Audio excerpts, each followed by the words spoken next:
안녕하세요. 사연 읽어주는 남녀입니다. 오늘도 와주셔서 감사드리며 그럼 오늘의 사연 바로 시작하겠습니다. 안녕하세요. 전 50대 여성으로 인생을 2번 산 여자입니다. 다시 태어났다는 말 아시죠? 제 삶은 그 일이 있기 전과 후로 분명히 나뉘는 것 같아요. 인생에도 예고가 있다면 얼마나 좋을까요?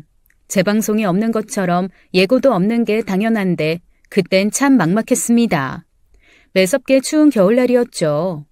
눈보라에 한파가 몰아치는 그런 날씨였어요. 눈은 펑펑 내리고 칼바람은 쉴 새 없이 몰아쳤죠. 길은 꽁꽁 얼어붙어 지나가는 차도 사람도 보기가 힘들었어요. 저녁 무렵 커튼을 닫으려고 창가로 가는데 눈보라를 뚫고 저희 집으로 다가오는 검은 형체를 보았습니다. 처음엔 잘못 봤나 했어요.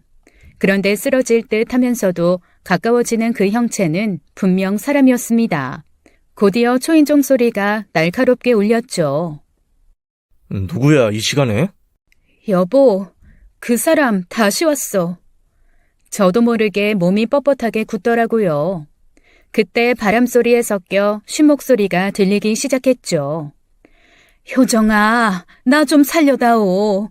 제발 이 문 좀 열어봐라. 추워서 얼어 죽겠어. 살려줘. 온몸에 쫙 소름이 끼쳤습니다. 그 사람은 한때 제가 엄마라고 부르던 사람이었어요. 한바탕 소동이 벌어진 후 남편은 그 사람에게 소금을 뿌리기 시작했죠. 매정하고 야박하게 남편은 욕을 하고 삿대질을 해댔습니다. 가라고! 여기가 어디라고 찾아와! 당장 사라져! 천벌받을 인간! 다시는 우리 앞에 나타나지 마! 뭐? 살려달라고? 어딜 와서 목숨을 구걸해! 당장 꺼져! 남편은 악에 받쳐 소리를 질렀어요. 바깥에 그 사람은 공포에 질려 뒷걸음질 쳤습니다. 그러면서도 제발 살려달라고 하룻밤만 재워달라고 빌었지만 저와 남편의 기세에 밀려 조금씩 물러날 수밖에 없었죠. 알았어. 그만해요, 제발. 내가 미안합니다. 잘못했어요. 살려주세요. 공포에 질린 그 여자는 현관 계단 밑으로 굴러 떨어졌습니다. 엉금엉금 대문까지 기어서 도망치더라고요.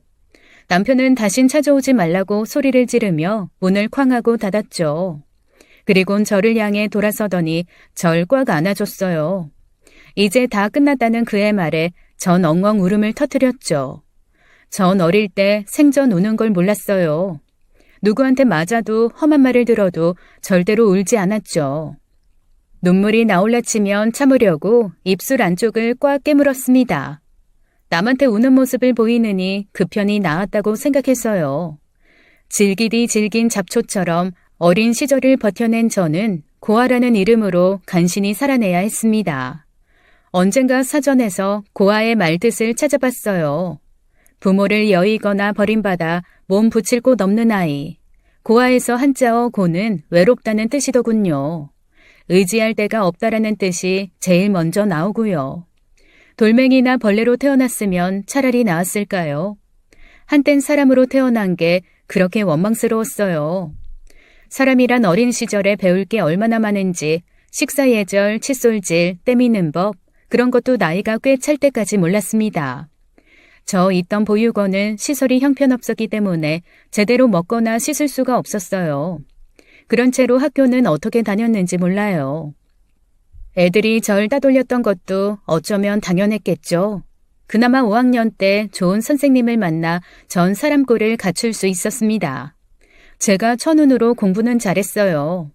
암기력이 뛰어난 데다 집중력도 좋았고요. 거짓골을 하고 학교에 와서도 공부만 잘하던 저를 담임 선생님이 챙겨주기 시작했어요. 당시만 해도 촌지가 있었던 시절이라 그전까지 저는 학교에서도 찬밥이었는데 그분은 달랐습니다. 먹을 밥이 없어 점심때마다 사라지곤 하던 저를 하루는 선생님이 부르셨어요. 효정아, 선생님이 이 나이에도 편식을 한다. 고기가 싫은데 선생님 엄마가 자꾸 이런 걸 싸주시네. 우리 같이 먹을래? 지금이야 제육볶음 질리도록 먹을 수 있지만 그때 전 처음 먹어보는 거였습니다. 제대로 된 양념에 야채도 많았고 진짜 꿀을 바른 듯 맛이더라고요. 선생님은 그렇게 저와 도시락을 나누시다가 나중에는 아예 따로 챙겨주셨어요. 아이들이 보면 질투하니까 아침에 오시면 제 서랍에 작은 도시락을 넣어주셨죠. 보육원에선 이런 밥 상상도 못했어요. 밥이랑 멀건국, 신김치 쪼가리가 다였고 하루라도 매를 맞지 않는 날이 없었습니다. 학교는 저한테 오아시스와도 같았어요. 여름방학을 앞둔 어느 날이었어요. 선생님은 절 집에 부르시더니 다짜고짜 빡빡 시켜주셨죠. 그 사이 선생님 어머니는 제 옷을 빨아 널어주셨고 그게 마를 때까지 기다리며 잔치국수를 먹었습니다. 볼이 미어 터져라 먹는 절 보고 선생님은 천천히 먹으라고 제 머리를 쓰다듬어 주셨어요. 그렇게 방학 전에 저를 씻기고 먹이셨는데 그날 전 보육원 원장한테 메타작을 맞아야 했습니다. 어디 가서 함부로 밥을 얻어먹고 오냐고 생 난리를 치는 거였죠. 정신없이 맞으면서도 전 신음소리 하나 안 냈어요. 그저 새하얘진 옷에 손자국이 날까봐 그 옷이 또 찢어질까봐 걱정만 됐습니다. 개학날 전 나는 듯이 학교를 향해 달려갔죠. 그런데 이게 무슨 일입니까? 교실에 교장 선생님과 웬 말끔한 남자 선생님이 들어오는 거였어요. 조용. 새 선생님께 인사드려라. 조홍기 선생님이다. 우리 담임 선생님은 이미진 선생님인데요? 잘 들어라. 너무 충격받지 말고. 이미진 선생님은 방학 중에 사고로 유명을 달리하셨다. 유명을 달리하는 게 뭐예요? 유명해졌다는 건가? 선생님 텔레비전에 나왔어요? 이 녀석들아. 장난칠 일 아니야. 이미진 선생님은 불의의 사고로 세상을 떠나셨다. 사시던 집에 불이 나 돌아가셨어. 전 충격을 받고 기절했습니다. 눈을 떠보니 양호실이었어요. 곧 문소리가 났고 양호 선생님과 교장 선생님이 속삭이는 소리가 들렸습니다. 충격이 컸나 봐요. 하긴 어른인 나도 놀랬는데 그 집 완전히 불에 타서 쟤만 남았다고 했죠? 불행한 일이지. 이미진 선생님 참 좋은 제목이었는데 아까워. 아까 그 아이는 정신이 들었나? 그때 한동안 저는 말을 잃었고 어떻게 다시 말을 하게 됐는지는 기억이 나지 않습니다. 입양도 되지 않아 고등학교 졸업 때까지 보육원에서 지내야 했는데 비참한 생활 속에서 선생님의 가르침은 제게 등대가 되었죠. 효정아, 언젠가 그랬지? 돌멩이가 부러울 때가 있다고. 근데 그건 그렇지가 않아. 돌멩이는 꿈을 꿀 수가 없잖아. 희망을 가질 수도 없고. 우리 효정이는 공부도 잘하고 똑똑하니까 나중에 의사도 할 수 있고 선생님도 할 수 있고 얼마나 좋아? 제가 그런 걸 할 수 있어요, 선생님? 그럼. 그러니까 효정아, 선생님이랑 약속 하나 해줄래? 꿈을 갖고 공부 열심히 하기로, 응?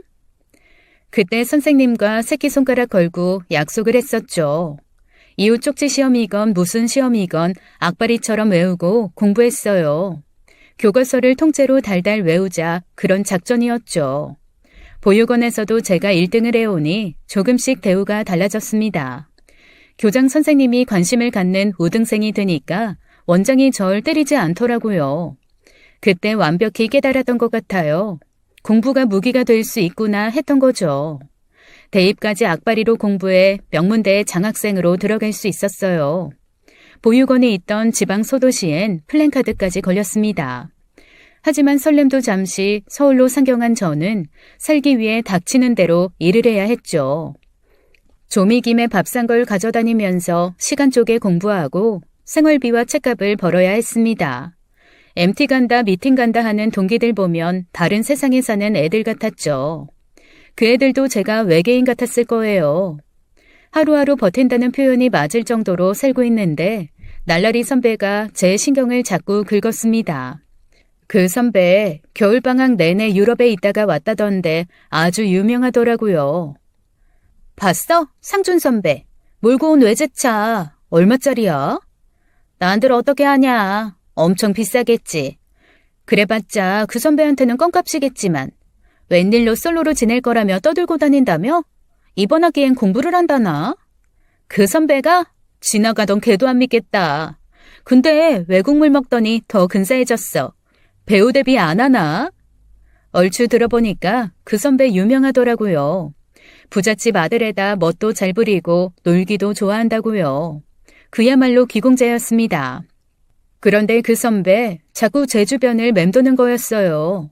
제가 수업 중간에 시간이 비면 쪽잠을 잘 잤거든요. 자정까지 하는 아르바이트로 잠이 부족하니까 쉬려는 건데 눈 좀 붙이려고 도서관에 엎드려 있으면 눈치 없이 나오래요. 커피 한 잔 마시자고요. 몇 번을 무시하다 한 번 나갔더니 이러는 거였습니다. 무슨 잠을 그렇게 자? 도서관에서 공부를 해야지. 잠을 자면 되냐? 시험 기간도 아닌데 공부는 때려치우고 차에 타. 점심 사줄게. 배고파 죽겠는데 같이 좀 먹어주라. 선배가 무슨 악이에요? 같이 밥 먹어줄 사람씩이나 필요하게. 됐어요. 난 밥 생각 없고 잠이 고파요. 차 타고 가면서 자면 되잖아. 딱 한 번만 먹어주면 더는 귀찮게 안 할게. 빨리 타라니까 줘봐. 애들이 다 쳐다보잖아. 아, 진짜 못 살아. 동기들이 보고 수군거려서 어쩔 수 없이 차에 탔는데 승차감이라는 게 너무 좋더라고요. 전날 자정까지 하는 알바가 새벽 2시에 끝나 잠이 막 쏟아지는데 억지로 눈을 떠보려고 해도 안 되더니 잠이 들고 말았어요. 깨어나 보니 경치 좋은 강변이었습니다. 딱 봐도 도심은 아니었죠. 선배는 강에서 물 수제비를 뜨고 있고요. 전 놀라서 차를 박차고 나갔습니다. 여기가 어디냐고, 왜 이런 데로 사람 납치하냐고, 전공 수업 들어야 하는데 왜 마음대로 이러냐고 있는 대로 화를 내고 펑펑 울어버렸어요. 전 장학금이 너무 간절했거든요. 이 막대먹은 날라리 때문에 장학금 놓치나 싶어 너무 분하고 당황스러웠습니다. 그때 선배가 절 달래더라고요. 그 수업 휴강됐어. 연락 받고 일부러 너 안 깨운 거야. 그만 좀 울어. 연락을 받았어요? 어떡해요? 삐삐로 왔지. 다 잤어? 너야말로 무슨 신생아같이 자냐? 가자, 밥 먹게. 휴강됐다는 말에 안심이 된 저는 인상을 팍 쓰고 밥을 먹었죠. 이러는 선배가 너무 불편하고 싫었어요. 그런데 저한테 묻더라고요. 왜 고깃집에서 그렇게 늦게까지 일해야 하냐고요. 불판 닦는 일을 꼭 네가 해야 하냐고, 그러면서 공부까지 하고 몸이 나만 아냐고 하는데 황당했습니다. 저는 어떻게 아냐고 물었어요. 근처에 자기가 자주 가는 술집이 있는데 그 뒷골목에서 저를 자주 봤다는 거였죠. 뒷골목이라면 제가 찌든 불판을 박박 닦는 곳이었을 겁니다. 전 화딱지가 나 음식을 입에 막 쑤셔넣고 나왔어요. 빨리 학교에 데려다줘요. 순 날라리가 뭘 알아? 휴강이면 뭐 누가 놀아도 된대요? 아까운 시간 다 놓쳤네. 과제도 하고 알바 가기 전에 부업도 할 수 있었을 텐데. 면박을 주고 막 화를 내도 선배는 절 졸졸 따라다니기 시작했습니다. 학과 선후배 동기들 사이에 이상한 소문이 퍼지기 시작했죠. 제가 돈 많은 선배 이용한다고요. 심기 불편한 와중에 또 이러는 거 있죠. 알바하면서 돈 벌 시간에 자기랑 놀아달라는 거였습니다. 시간당 수고료 준다고 일하는 거 다 때려치우라는 거였어요. 힘들게 고생할 시간 없이 몸도 편하고 돈도 벌고 얼마나 좋냐면서 능글거리는데 더는 참을 수가 없어 무릎으로 배를 퍽 쳐줬습니다. 열받아서 더한 것도 할 수 있었어요. 아유, 아파. 앰뷸런스 불러줘. 사람 죽네. 진짜 보자 하니까. 야, 너 내가 만만하냐? 넌 사는 게 쉬울지 몰라도 난 아니야. 같이 놀아줄 만큼 내가 한가한 줄 알아? 꺼져. 내 눈앞에 나타나면 그땐 죽을 줄 알아. 농담이 아니었습니다. 선배는 저랑 급이 다른 사람이었어요. 태어날 때부터 입에 다이아몬드를 물었는지 뭐든 풍족하다 못해 넘치는 사람이었고 전 반대였으니까요. 그런 둘이 같이 다니는 걸 보니 동기들이 질투가 났는지 조별 과제에 껴주지 않고 공부하는데도 불편함이 많았습니다. 결국 선배한테 진지하게 호소했죠. 난 선배랑 놀 시간 없다. 장학금 꼭 받아야 하고 아르바이트해서 책값 밥값 벌어야 한다고요. 놀려면 비슷한 사람 만나 연애하라고 힘든 사람 갖고 놀지 말라고 했습니다. 그런데 선배 저한테 진지하게 고백을 하네요. 첫눈에 보자마자 반했다고요. 진지하게 만나고 싶다고요. 전 그랬죠. 선배랑 나는 물과 기름이다. 섞일 수 없는 사람들이고 나만 더 초라해지니까 제발 사라져달라고요. 그 이후 한 보름인가 선배가 안 보였어요. 전 이제 떨어졌나 싶어 안심했죠. 한편으론 서운했지만 이게 맞다고 생각했습니다. 근데 갑자기 고깃집에 나타난 선배는 머리를 빡빡 밀고 왔더라고요. 효정아, 나 군대 간다. 군대 최대한 미룬다면서요. 다시 유학 간다고 하지 않았어요? 유학은 무슨, 할 일부터 해치워야지. 그동안 많이 배웠다, 너한테. 군대 가서 더 단단해져서 올게. 그동안 너도 잘 지내야 한다. 너무 무리하지 말고. 일이 바빠 형식적으로 잘 다녀오라고 간신히 아는 체만 했던 것 같아요. 그 뒤 전 학비 때문에 1년을 휴학하고 다시 학교로 돌아갔는데 그 후 복학한 선배와 다시 마주치게 됐습니다. 사람 눈빛이 달라졌다고 하면 믿으실까요? 훨씬 따뜻하고 깊어진 선배는 또 한 번 제게 고백을 했고 결국 저도 선배를 좋아하게 됐네요.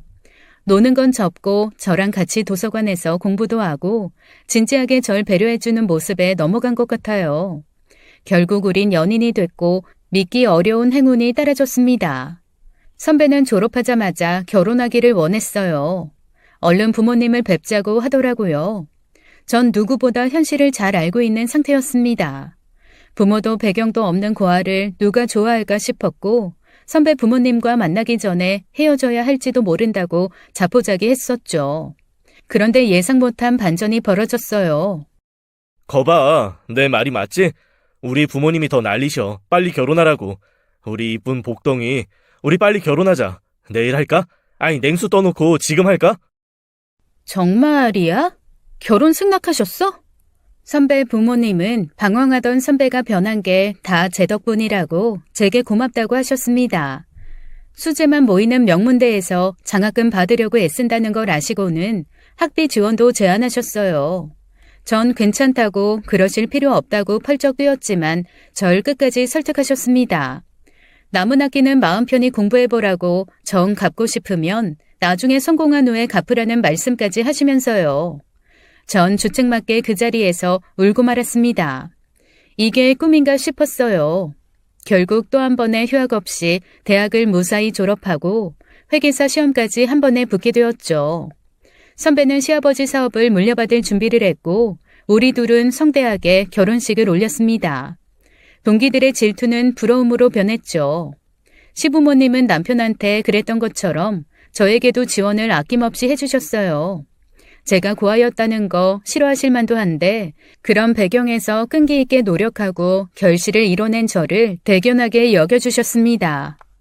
사회에서 진짜 필요한 사람은 우리 며느리 같은 재혼이지. 다 갖추고 태어나도 이루기 힘든 걸 열심히 노력해서 이뤄냈으니 얼마나 장해. 아들 녀석보다 새아가가 100배 1000배 낫다. 아버지 말씀 찬성, 나도 찬성. 아들 딸 낳으면 꼭 효정이 닮아야 된다니까요. 그쵸? 결혼 후 집의 푸근함, 가족의 따뜻함을 느끼며 하루하루 선물 받는 기분으로 살게 됐어요. 그 행운이 이어진 것일까요? 뜻밖에도 전 평생의 소원이었던 그분을 만나게 됐습니다. 그날을 또렷이 기억하고 있어요. 남편과 전 평범한 토요일을 보내고 있었죠. 영화 보고 집에 들어오는데 대문 앞을 누가 서성이는 게 보였어요. 우리는 결혼하면서 아파트가 아닌 2층 주택에 신혼살림을 차렸습니다. 정원도 있고 남편 취향대로 지어 세련되면서도 아담한 집이었어요.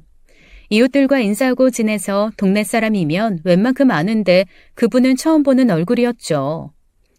누구세요? 새로 이사 오셨어요? 아이고, 이를 어째. 이걸 어쩌면 좋아. 절 보고 어쩔 줄을 몰라 하시는 아주머니한테 남편이 물었어요. 왜 그러시는데요? 자기야, 아는 분이야?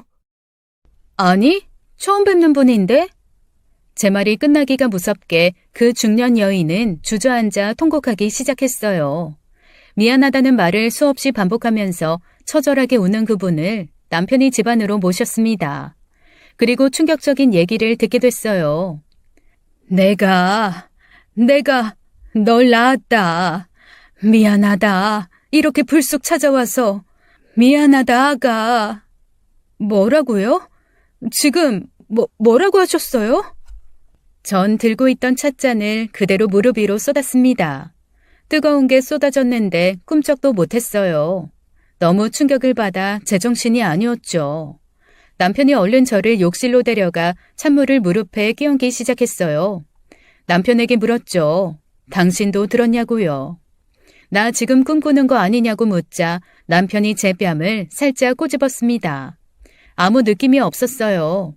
무릎이 데인 것도 모를 정도로 충격이었지만 정신을 차려야 했어요. 대충 수습을 하고 다시 거실로 나갔죠. 전 침착하게 말을 꺼냈어요. 30년 넘게 혼자 살아왔다. 당신 말을 어떻게 믿느냐, 증거가 있는지 물었습니다. 그분은 낡은 손가방에서 사진 하나를 꺼내더군요. 심장이 덜컥 내려앉았죠. 그 사진은 제가 고아원에 버려졌을 때 유일하게 지녔던 것과 비슷한 사진이었습니다. 100일 무렵에 저와 엄마가 사진관에서 찍은 거였어요. 그래도 의심은 사라지지 않았죠. 남편이 그때 중요한 얘기를 꺼냈어요. 정확하게 친자 확인 검사를 하자더라고요. 맞는 말이었습니다. 그분은 남편의 제안에 고개를 끄덕이셨어요. 당연하지. 해야지, 친자 검사. 고맙습니다. 근데 너무 당황스러워서 뭐부터 해야 될지 모르겠네요. 궁금한 게 있어요. 왜 절 고아원에 버리셨어요? 피치 못할 사정이라도 있었나요? 평생 그게 궁금했어요. 전 아직 자식이 없지만 결코 쉬운 결정은 아니잖아요.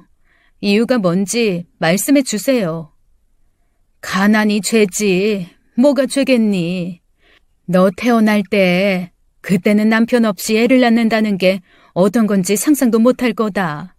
부모 친척도 없어서 너 데리고 굶어주기 딱 좋았어. 나는 괜찮지만 어린 너는 무슨 죄야. 굶지만 말아달라고 애 먹이기만 해달라는 심정으로 널 고아원에 보낼 수밖에 없었어. 이제 와서 후회한들 뭐하겠니? 정말 면목이 없구나. 그분은 고개를 숙이고 눈물을 펑펑 흘리셨어요. 본인도 지금까지 노숙자로 살아왔다고 하더라고요.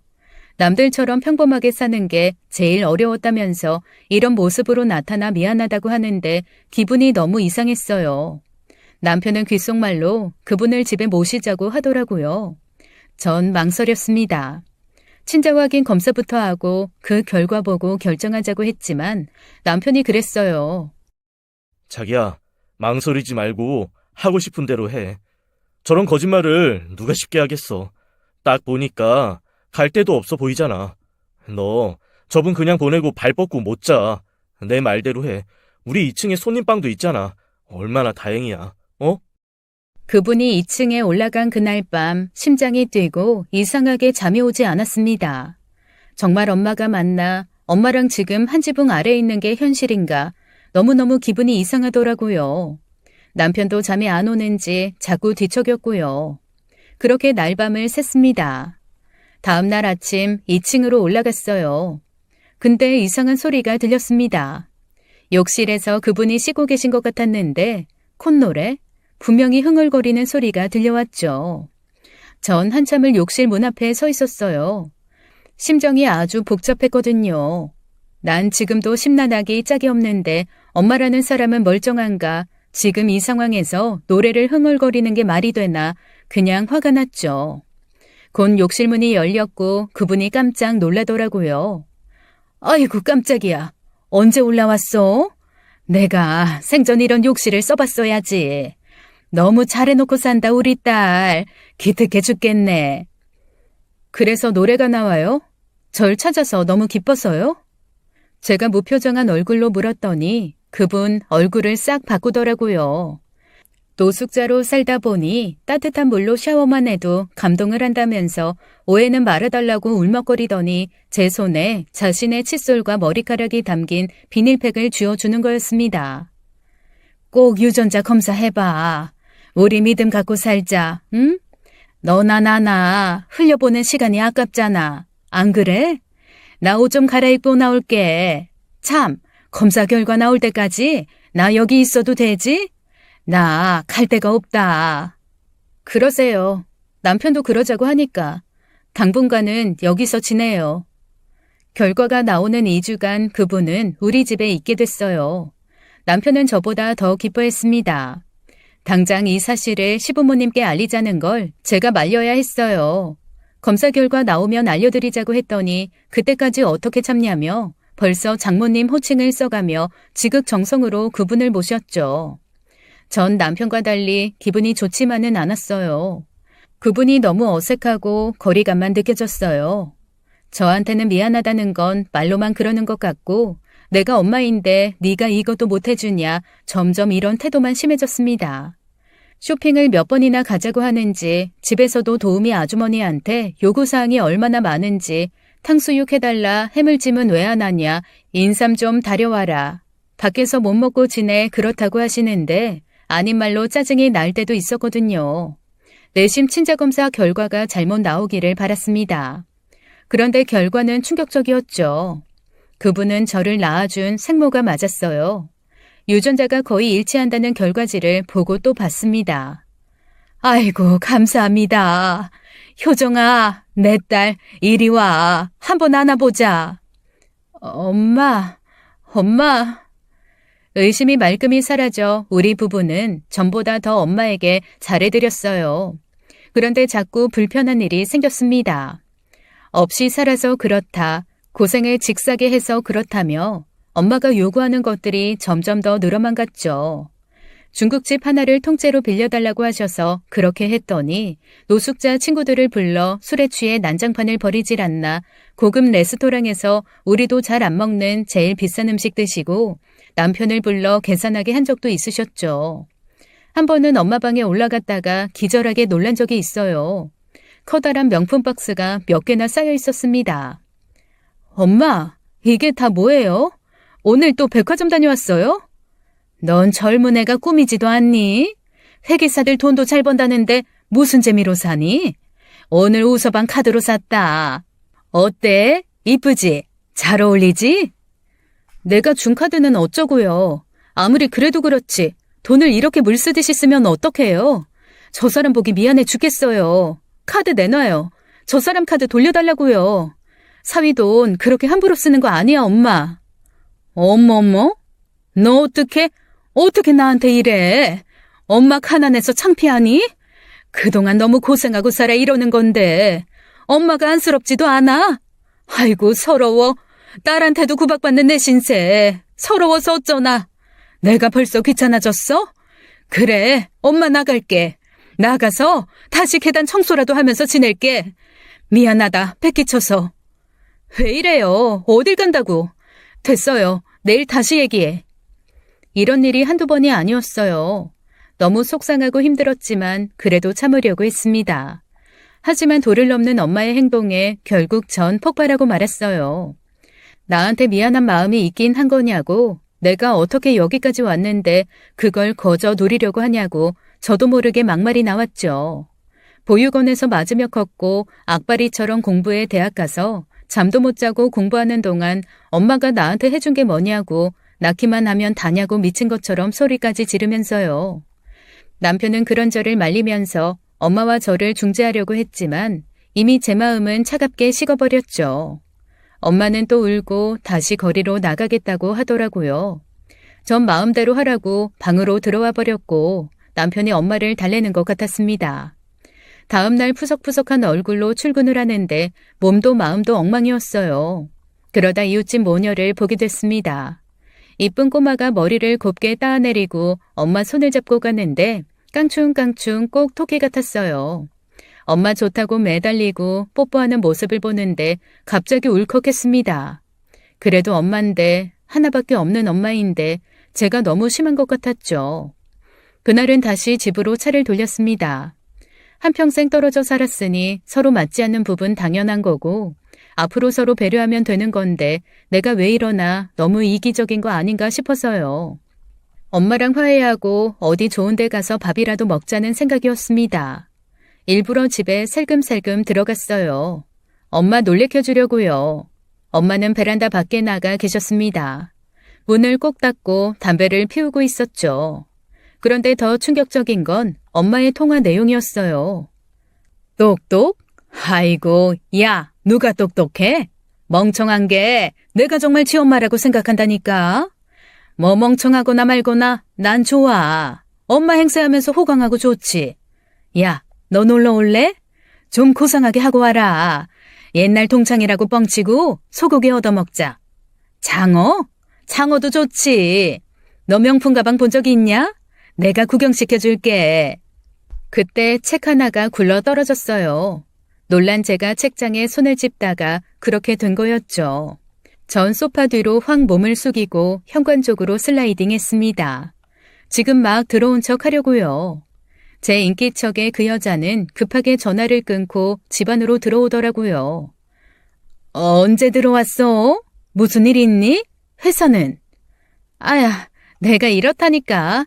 모서리에 발이 찧었는데 엄청나게 아프네. 두고 간 게 있어서 잠깐 들렀어요. 이따 헬스 갈 건데 운동화를 두고 가서. 신발장 문을 열고 눈에 보이는 운동화를 꺼내 후다닥 집을 나왔습니다. 차에 앉았는데 온몸이 덜덜 떨리고 구역질까지 날 것 같았어요. 숨을 쉬기가 힘들더라고요. 분명히 들었어요. 엄마 행세를 한다고. 제가 똑똑한 게 아니라 멍청이라고요. 어쩌면 진짜 엄마가 아닐지도 모른다는 생각이 들었죠. 전 그날 회사를 못 갔습니다. 정신없이 여기저기 수소문을 해서 유전자 검사 업체를 다시 알아보고 이것저것 준비했어요. 만약 아니라면 그 여자가 뻔뻔스럽게 저를 비롯해 모두를 속인 거라면 이건 천벌을 받아도 부족할 일이었습니다. 그날 밤 마음을 굳게 먹고 집에 들어갔어요. 일부러 자정이 지난 새벽에 들어갔죠. 그 여자 드르렁 코까지 골면서 제가 사준 잠옷에 비싼 이불 깔고 덮고 잘만 자더라고요. 전 숨도 안 쉬고 그 여자의 머리카락을 뽑고 업체에서 하라는 대로 검사 준비를 마쳤습니다. 친자 확인 검사를 의뢰하고 나서는 미친 듯이 일에만 몰두했어요. 가급적 그 사람과는 마주치지 않으려 새벽별 보고 나와 달 보면서 퇴근했죠. 멀쩡한 내 집이었지만 그분이 있는 한 전 다리 뻗고 쉬지 못했습니다. 오로지 검사 결과가 나오는 그날만을 기다렸어요. 남편은 일이 너무 바쁜 거 아니냐고 걱정이 이만저만 아니었습니다. 전 괜찮다고 바쁜 건 곧 끝난다고 남편을 안심시켰어요. 그러나 절호의 기회는 쉽게 오지 않았습니다. 검사 결과가 나오기도 전에 엄마는 자취를 감췄어요. 회사에 있는 남편한테 전화가 왔더라고요. 효정아, 장모님 집 나가셨어. 근데 이상하다. 우리 안방 다 들어 엎었는데? 꼭 도둑 든 것처럼. 무슨 소리야? 화장대랑 서랍장, 옷장까지 다 뒤집어져 있어. 설마 이거 장모님이 그런 건가? 도둑이 들었나? 지금 집에 좀 와봐야겠는데? 없어진 거 없나 찾아봐. 집에 가보니 제 드레스룸과 안방이 폭탄을 맞은 것처럼 엉망이었어요. 결혼반지와 폐물 일부, 현금 1,000만 원 넘는 돈이 없어졌고요. 게다가 편지가 있었습니다. 악필이라 제대로 읽을 수도 없는 글자였어요. 내용은 미안하다는 말로 시작하더군요.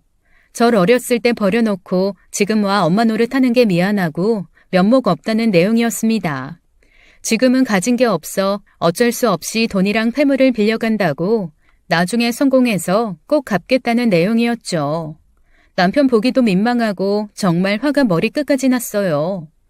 꼭 이렇게까지 해야 했나, 강도가 든 것처럼 집을 난장판을 만들어 놓고 나갔어야 했나, 원망과 분노에 그날은 쉽게 잠을 이룰 수가 없었습니다. 이런 식으로 인연이 끝난 게 허탈하기도 했고요. 그리고 보름 뒤 한파가 몰아닥쳤습니다. 유례없는 강추위에 눈까지 많이 와서 꽁꽁 얼어붙은 날이었죠. 날씨가 심상치 않아서 빨리 퇴근해야겠다 마음먹고 있는데 남편이 절 데리러 왔더라고요. 같이 퇴근하자. 빙판길 되기 전에. 운전 내가 할게. 얼른 타. 그렇게 일찍 퇴근해 저녁을 먹고 자려던 참이었어요. 점점 거세지는 눈보라에 커튼을 닫고 잠을 자려는데 검은 형체가 저희 집을 향해 다가오는 게 보였습니다. 한때 제가 엄마라고 부르던 사람이었어요. 눈썹까지 하얗게 얼어버린 그 사람은 덜덜 떨면서 저를 밀치고 집 안으로 들어오려고 했습니다. 전 입구를 막고 물었어요. 1,000만 원이 넘는 돈을 들고 나가서 벌써 다 썼어? 반지만 팔아도 그 액수 꽤 될 텐데. 왜 찾아왔어? 그 돈은 뭐하고? 돈? 나 그 돈 없어. 나쁜 인간들한테 다 빼앗겼어. 봐봐, 여기 멍들었지? 삭신이 다 쑤셔. 내 돈 뺏으려고 날 얼마나 두들겨 팼는지 알아? 비켜, 들어가게. 밥이나 차려와라. 등가죽이 배가죽이 붙었어. 하지만 전 절대로 그 사람을 집에 들이지 않았어요. 아니, 제 집에 그 사람은 출입금지, 한 발자국도 들어와선 안 되는 상황이었죠. 왜 이러냐, 효정아. 엄마 까딱하면 얼어 죽게 생겼는데. 아, 비켜. 내가 사과하마. 너는 돈도 많은 애가 왜 이렇게 야박하니? 날씨 좀 봐라. 넌 불쌍한 애미가 얼어 죽어도 상관없단 말이야. 엄마? 잘도 그 말을 들먹이시네. 내가 오늘 회사에서 등기를 받았어. 그게 뭔 줄 알아? 얘가 진짜 왜 이래? 야, 네 엄마 추워서 얼어 뒤지겠다고. 빨리 안 비켜? 전 악에 받쳐 여자를 밀치고 서류를 집어 던졌습니다. 당신 누구야? 내 엄마도 아니면서 엄마인 척을 해? 이 사기꾼, 천벌받을 인간. 당신 사람이야? 거죽만 사람이지 짐승만도 못하잖아. 잘됐다. 여보, 경찰 불러. 내 눈으로 직접 당신 쇠고랑 차는 거 봐야겠어. 가지마. 어딜 슬슬 도망갈라 그래? 여보, 여보! 전 도망가려는 여자의 손목을 잡고 버텼습니다. 상황을 지켜보던 남편이 서류를 막 열어보더라고요. 그건 새로 한 친자 확인 검사 결과였고 결과는 경악할 만한 것이었어요. 이 여자는 저랑 생판남이었습니다. 사람 약점에 기생하는 벌레만도 못한 인간이었죠. 남편 눈에 불꽃이 튀는 게 보였어요. 그 사람은 사기꾼에게 소금을 퍼부으면서 악을 쓰기 시작했습니다. 가라고! 여기가 어디라고 찾아와? 당장 사라져. 뭐? 살려달라고? 어딜 와서 목숨을 구걸해? 무슨 낯짝으로 여길 또 찾아와? 효정이가 무슨 봉이야?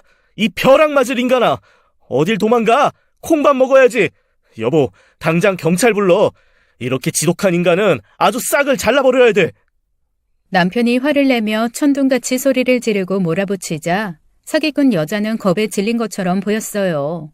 그 인간은 잘못했다고 제발 살려달라고 하룻밤만 재워달라고 흐느끼며 빌었지만 천부당 만부당한 일이었습니다. 아이, 알았어요. 그만해요, 제발. 내가 미안합니다. 잘못했어요. 그만하세요, 제발. 그 인간은 허둥지둥 도망가다 눈바 뒤를 구르고 결국 엉금엉금 기어서 도망을 치더라고요. 남편은 소금을 담았던 그릇까지 그 여자를 향해 던져버리고 문을 쾅 하고 닫았습니다. 남편과 저는 부둥켜 안고 서럽게 울었어요. 참 슬프고 참담한 밤이었어요. 거의 밤을 꼬박 새고 하얗게 동이 터올 때였죠. 남편과 전 몇 시간만 눈을 붙이고 다시 집을 나섰습니다. 한 가지 의문이 떠나지 않더라고요. 그 사기꾼이 준 칫솔과 머리카락으로는 분명 친모가 맞다는 결과가 떴는데 그게 어떻게 가능했는지 너무 이상했어요. 친엄마가 그 사기꾼 여자와 아는 사이인가 그 점을 밝혀야 했죠. 사기꾼은 굴다리 밑에서 발견됐습니다. 몸이 성치 못해 멀리도 못 갔더라고요. 저와 남편을 보고는 소스라치게 놀라더니 뒤에 경찰이 없나 보는 것 같았죠. 제대로 말해. 기회는 한 번뿐이야. 처음에 당신 칫솔이랑 머리카락 어디서 가져왔어? 그건 분명 유전자가 일치했잖아. 똑바로 불어. 빨리. 불쌍한 사람 내쫓고 이제는 협박까지 하냐? 난 몰라. 몰라? 제대로 불면 추위는 면하게 해줄 거야. 밥도 줄 수 있는데 아니면 국물도 없어? 경찰 안 부른 건 다 이유가 있어. 당신 따뜻한 유치장에서 콩밥이라도 먹는 거 보기 싫어서 신고 안 했어. 누구 좋으라고? 불기 싫으면 여기서 얼어 죽던가. 여보, 가자. 사기꾼 노숙자는 가려는 제 바지가랑이를 붙들었습니다. 말하겠다고 그러니까 제발 돈 좀 달라고 애원을 하더라고요. 이러다 진짜 얼어 죽게 생겼다면서 비로소 진실을 털어놨습니다. 말할게. 다 말할게. 그 아줌마 노숙자 무리에서 만났어. 내가 그 아줌마 신세한탄 나는 거 다 들었어. 다 얘기할게, 응? 그렇게 듣게 된 얘기는 처절 그 자체였습니다. 사기꾼은 다른 동네 노숙자 무리에서 제 생모를 알게 됐대요. 어쩌다 말을 트게 됐는데 우리 엄마 암에 걸린 상태였다는 거였습니다. 죽기 전에 어떻게든 절 보고 싶어서 제가 자란 보육원을 찾아갔고 어렵게 제가 다닌 대학교까지 찾으셨대요. 결국 회사 앞에까지 찾아가 절 보셨고 집도 알게 됐는데 정작 엄마는 제 앞에 나서지 못했다고 했습니다. 이제와 딸 앞에 설 면목이 없고 잘 살고 있는 절 휘저어 놓을까봐 두려워했다는 얘기였어요. 죽기 전 소원은 단지 하나, 절 눈앞에서 보는 거였는데 차마 그럴 수가 없다고 한탄하며 우시는 걸 사기꾼 여자가 들은 거였습니다.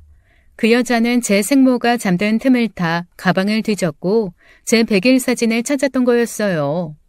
당시에는 형편이 어려웠던 엄마가 전 재산을 털어 사진을 찍은 거였고 그걸 엄마는 노숙 생활을 하면서 닳도록 보셨대요.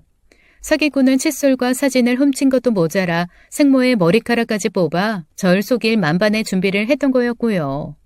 참담하기가 이루 말할 수가 없었습니다. 이미 큰 병에 걸린 엄마는 그럼 어디 계신 건지 살아있기나 한 건지 눈앞이 캄캄하기만 했죠. 남편이 물었어요. 우리 집에 들어오기 전에 장모님 마지막으로 본 게 어디냐고요. 사기꾼은 그건 진짜 모른다고 야비하게 웃더니 저한테 손을 내밀더라고요. 약속한 돈 내놓으라고요. 돈? 당신 같은 버러지한테 줄 돈이 왜 있겠어? 내 돈이나 내놔. 가져간 돈이랑 반지, 폐물 다 돌려달라고. 이 쓰레기야. 사기꾼은 곧 출동한 경찰에 의해 붙잡혔습니다. 약속한 거랑 다르지 않냐고 악을 쓰는 사기꾼에게 더 할 말은 없었어요. 그 여자는 죗값을 받아야 했습니다. 사기꾼은 주거침입 절도로 쇠고랑을 찼죠. 남편과 전 진짜 엄마를 찾기 시작했어요. 하지만 손에 닿을 듯 자꾸만 놓치는 기분이었습니다. 그때쯤 정신적으로 많이 지쳐 있었어요. 사기꾼에게 속은 후유증, 충격 때문에 전 꽤 자주 알아눕게 되었습니다. 그 사실을 알게 된 시부모님이 절 찾아오셨어요. 그만하면 애 많이 썼다고 더 신경 쓰다간 몸 상하겠다고 하시며 생모 찾는 일에 적극적으로 나서 주시겠다고 하시는 거였죠. 눈물이 펑펑 흘렀습니다. 내가 뭐라고 이렇게 잘해주시나 처음부터 끝까지 시부모님한텐 받은 것밖에 기억이 나지 않았어요. 시어머니는 저만 생각하면 가슴이 미어진다고 이제라도 꼭 엄마를 찾았으면 좋겠다고 하시는데 긴장되고 초조했던 마음이 다 녹아내리는 것 같았습니다. 하늘이 절 도왔는지 결국 반가운 소식을 들을 수 있었어요. 엄마를 지방의 한 노숙자 쉼터에서 찾게 된 거였죠. 시부모님과 남편은 저보다 더 기뻐하셨어요. 전 그곳으로 차를 타고 가면서 엄청나게 긴장하고 떨었습니다. 또 한 번 속는 건 아닌가 솔직히 의심하는 마음도 있었죠. 하지만 이번엔 달랐습니다. 쉼터에서 마련해준 방에서 그분을 본 순간 오열할 수밖에 없었어요. 엄마와 전 너무나 꼭 닮아 있었습니다. 거울을 통해 나이든 저를 보는 것 같았어요.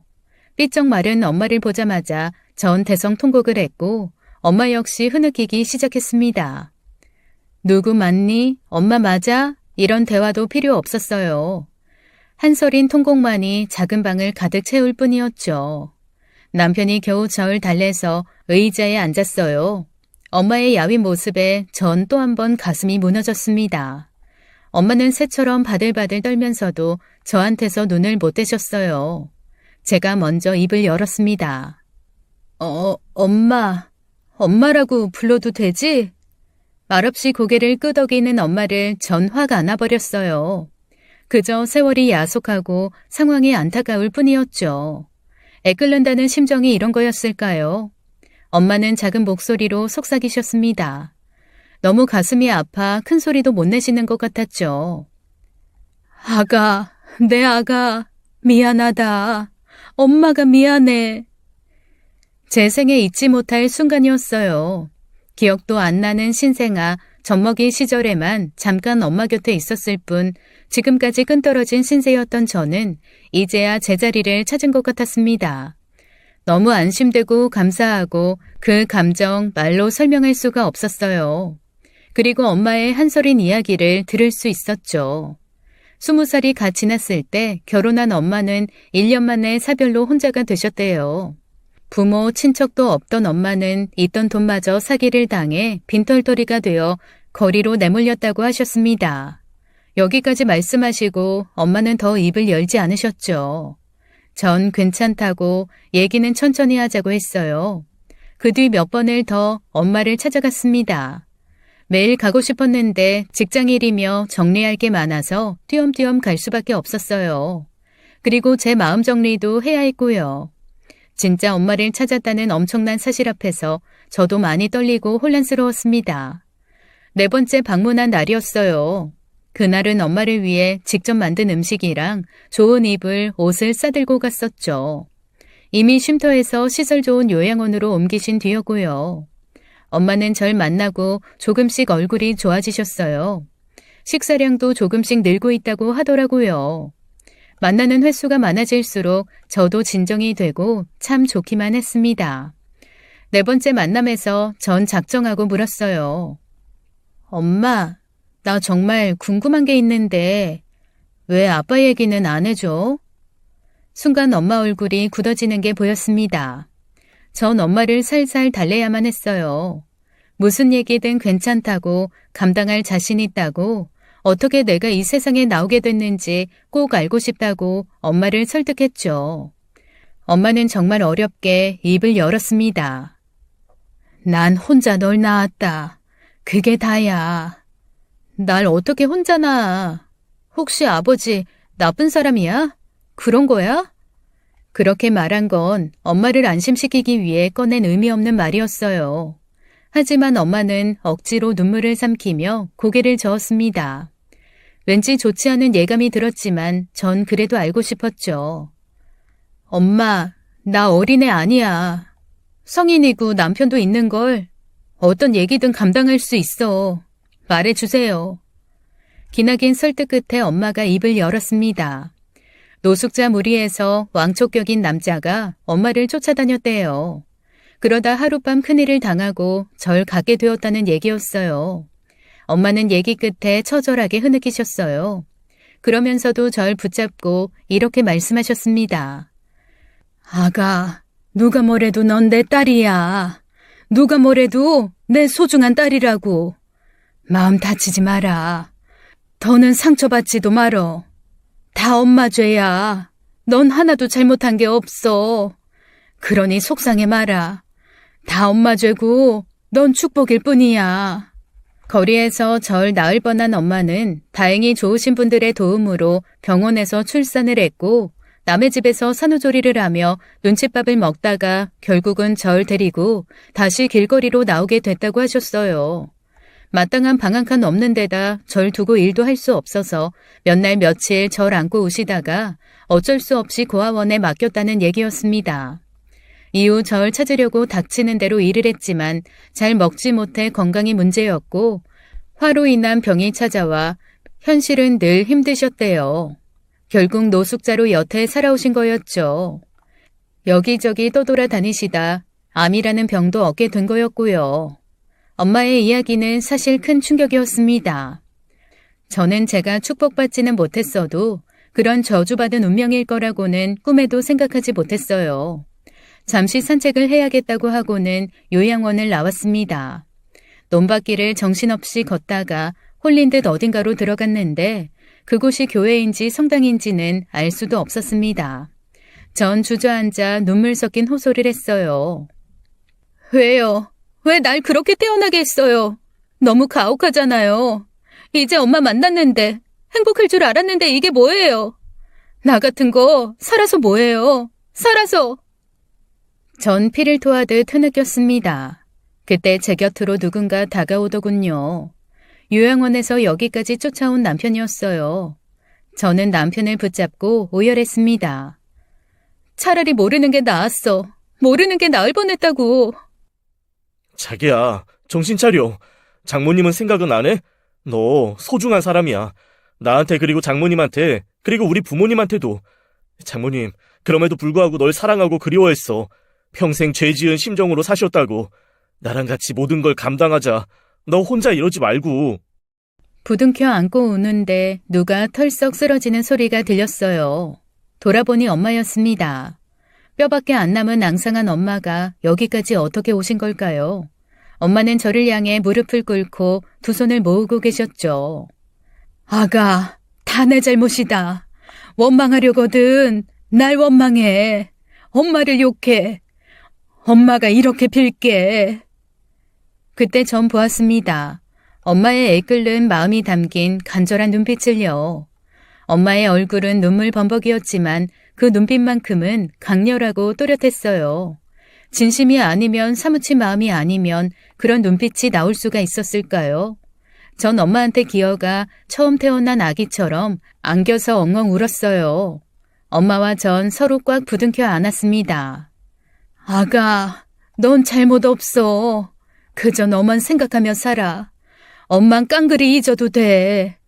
내 얘기 다 잊고 전처럼 그저 행복하게 살아다오. 엄마 소원은 그것뿐이야. 그거면 돼 나는. 전 알 수 있었어요. 엄마는 절 진흙 속에서 피어난 연꽃처럼 대하고 있었습니다. 결국 엄만 절 항복하게 만드셨죠. 자식을 향한 진심 그리고 사랑으로요. 정신적 충격에서 벗어난 저는 직장을 정리하고 요양원 근처로 잠시 거처를 옮겼습니다. 그 후 5개월을 하루도 빠짐없이 엄마 곁에서 지냈어요. 돌이켜보면 이때가 제 인생의 하이라이트 같이 느껴져요. 엄마 식사와 약 챙겨드리고 손잡고 얘기도 많이 했습니다. 보육원에서 가져온 몇 장 안 되는 사진 보며 울고 웃기도 했고 대학교 때 성적표 보여드리며 자랑도 했어요. 얼마나 열심히 공부했는지 엄마 앞에서 완전히 수다쟁이가 됐죠. 엄마는 제 결혼식 사진을 제일 좋아하셨습니다. 그것도 웨딩드레스 입은 사진을 보고 또 보셨어요. 아유, 사진 닳겠네. 볼 때마다 그렇게 좋아, 엄마? 그럼 어느 배우를 데려다 놔봐라. 너보다 더 이쁜가. 결혼사진 보면 시간 가는 줄 모르겠어. 어쩜 이렇게 이쁠까 우리 딸? 울 엄마 금방 일어나시겠네. 웃음이 만병통치약이라잖아. 엄마 내 사진 볼 때마다 웃고 있는 거 아세요? 잠든 엄마 얼굴 보면서 혼자 계획도 많이 세웠죠. 엄마 컨디션 좋아지시면 웨딩드레스 한번 입혀드려야지. 풍성하게 꽃다발도 해드려야지.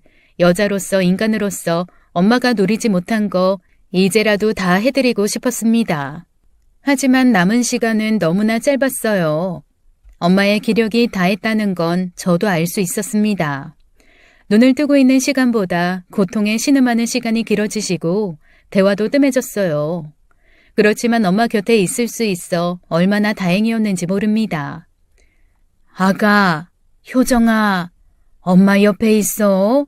어디 가지 말고. 아가. 엄마는 날카로운 고통을 참아가며 잠깐씩 정신이 들 때마다 절 찾으셨어요. 엄마, 걱정 마. 나 아무 데도 안 가. 여기 엄마 옆에 있을 테니까 걱정하지 마. 그렇게 엄마는 제 곁에서 숨을 거뒀습니다. 가쁘던 숨소리가 잦아들었고 한 많고 서름 많았던 여기서의 삶이 그렇게 끊어지더라고요. 보면서도 믿어지지가 않아 전 엄마의 손을 꼭 잡았습니다. 엄마, 눈 떠봐. 손 아직도 따뜻하네. 엄마, 정말 이렇게 가는 거야? 나 이렇게 두고? 엄마, 내일은 불러줘. 나 좀 안아줘, 엄마. 엄마. 가슴이 천갈래 만갈래로 쪼개지는 것 같았습니다. 만나자마자 이별이라더니 이럴 수가 있을까요? 남편이 제 곁에 없었다면, 시부모님이 한달음에 달려와 주시지 않았다면 전 어떻게 됐을지 모릅니다. 장례 다 치르고 전 먼 하늘을 바라봤어요. 엄마, 잘 가. 아프고 추웠던 일은 다 잊고 그곳에선 편안하게 잘 지내. 비록 엄만 내 곁에 없지만 마음속엔 영원히 살아있어. 나 절대로 엄마 안 잊을게. 사랑해, 엄마. 눈을 감으니 엄마의 웃는 얼굴이 보이네요. 귓가엔 절 부르는 엄마의 목소리가 쟁쟁합니다. 세상 가장 아름다운 사랑을 경험한 저는 지금 남편과의 사이에 아들 하나 낳고 잘 살고 있어요. 자식을 낳아보니 알겠더라고요. 엄마는 자식의 그림자이자 태양이고 온 우주라는 것을요. 새근새근 잠든 어린 아들을 안고 참 많이도 울었었네요. 따뜻한 마음과 마음이 만나 사랑의 씨앗을 낳고 그 씨앗을 퍼뜨려 좋은 세상을 만들면 지금 우리 사는 세상 오늘보다 내일 더 나아지지 않을까요? 50줄에 들어선 지금 그런 생각이 듭니다. 살아가는 건 진짜와 가짜를 가려내는 일의 연속이 아닐까 싶어요. 더 중요한 건 삶은 끝까지 살아봐야 한다는 걸 알았네요. 행복도 불행도 다 지나가는 것이고 불행한 지금을 버티면 또 행복이 오고 행복한 지금이라면 감사해야 한다는 걸 깨달았습니다. 아들 남편 무탈하게 살고 좋으신 시부모님 보시며 배운 바 열심히 사회에 환원하며 사는 게 제 유일한 소망입니다. 여러분, 제 사연은 여기까지예요. 긴 이야기 들어주셔서 감사합니다. 모두 건강하시고 행복하세요. 지금까지 사연 읽어주는 남녀였습니다. 끝까지 시청해주신 여러분 감사드리며 저는 다음 사연으로 돌아올게요. 감사합니다.